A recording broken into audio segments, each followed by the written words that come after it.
Good evening दोस्तों। आज बिल्कुल सीधी सीधी बातें और कुछ अलग ही अंदाज में लेकर आया हूँ। जनरली हमारे जो अपीयरेंसेस हैं और हमारे जो गेटअप के बाद जो हमारे बिहेवियरल पर्सपेक्टिव्स हैं वो बाय मिस्टेक कभी कभी ऐसे हो जाते हैं कि जो हम अपनी ज़िंदगी में करना चाहते हैं वो नहीं हो पाता है। उसके लिए for that particular kind of created circumstances, I have titled this video as required style of your working. आपके कामकाज में जो एक स्टाइल होना चाहिए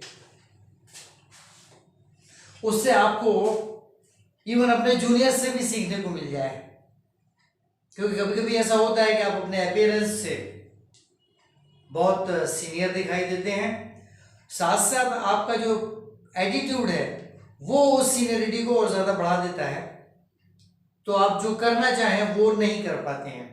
इसलिए ये दो पार्ट में है। पूरा का पूरा जो लेक्चर है, पूरा का पूरा जो कंटेंट है लेक्चर का, वो दो पार्ट में है। पहला पार्ट ये है कि डोंट सीम टू बी, हो रहिए आप लेकिन वैसे दिखिए मत। डोंट सीम टू बी, ऐसा नहीं लगना चाहिए कि सो सीनियर, आप बहुत सीनियर हैं। Don't seem to be so senior that you can't ask a question, आप किसी से क्वेश्चन ही ना पूछ सकें। इतने कभी कभी होता है, अरे यार ये आदमी तो बहुत सीनियर है, इनको जो पता है वो हमको भी नहीं पता, कंसर्न में कहाँ क्या चल रहा है इनको तो सारा कुछ मालूम होगा, ये हमसे क्या क्वेश्चन पूछेंगे।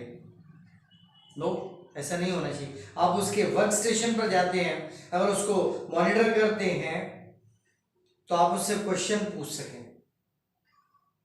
पूछ लिया चुपचाप, समझ लिया कि ये क्या कर रहा है, उसने वो डिटेल में बताया नहीं, समझ लिया, एक चीज नई एडिटिव आपकी पर्सनैलिटी में आ गई।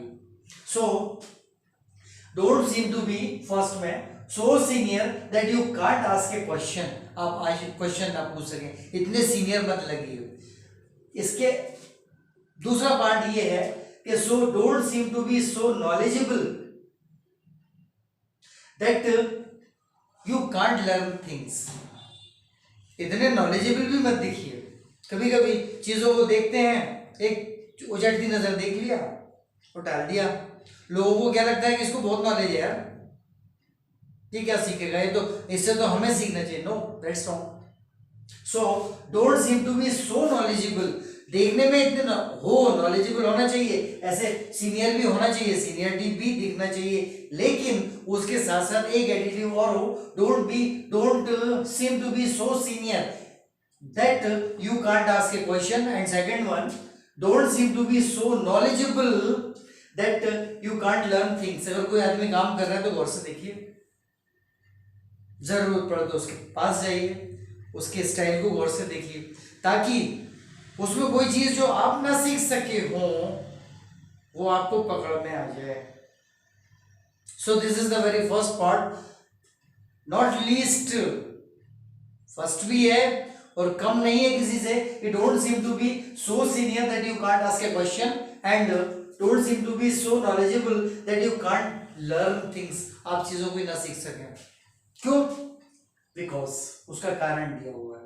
उसका कारण यह है कि 3 things are required to succeed, सफल होने के लिए 3 चीजें बहुत जरूरी हैं। पहली चीज क्या है?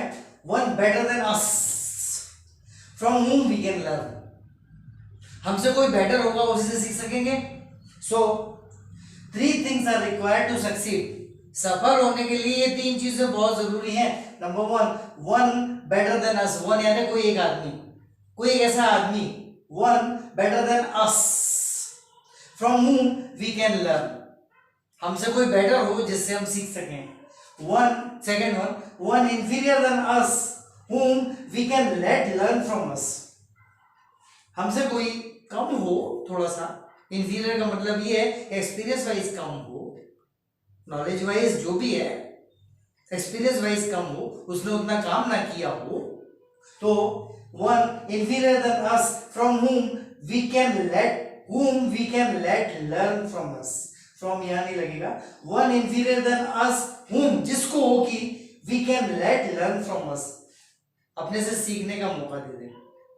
And third one equal to us जो हमारे बराबर हो, whom we can compete with, जिसके साथ हम स्पर्धा कर सकें। ये लोग पहली कैटेगरी वाले ये एक से ज्यादा हो सकते हैं, लेकिन जनरली एक नजर देखता है आदमी, किसी एक टास्क हैंडलिंग पर एक ही आदमी मास्टर होता है, उसको देखेगा तो वो एक ही होगा। One better than us from whom we can learn, इसीलिए लिखा है वन, कोई एक, वन तो आखिर तक जा रहा है। यहां भी ये है वन इंफीरियर देन अस, कोई हमसे कम हो, बाकी सारे भी जो है हमसे कम ही है, लेकिन एक इतना कम है कि उसे हम सिखा सकें। And third one equal to us, competitor तो कोई एक दो हो सकते हैं, लेकिन कोई एक ही होगा। अगर ये सारे के सारे एक से ज्यादा हैं, देन बी कॉशियस, वो मैंने यहां नहीं लिखा, वो राज की बात है। Just look at all the three and concentrate on your work, just look at all the three। ये कॉम्पिटिटर और बहुत सारे हो सकते हैं, ओके, सबको देख लिया, सबकी क्वालिटी मालूम है, सबकी वीकनेसेस भी मालूम है। अब now you are suppose to concentrate on whatever the task you have been on shouldered, जो आपके कंधों पर दे दिया गया है। And covering these two, none other than succeed, correct?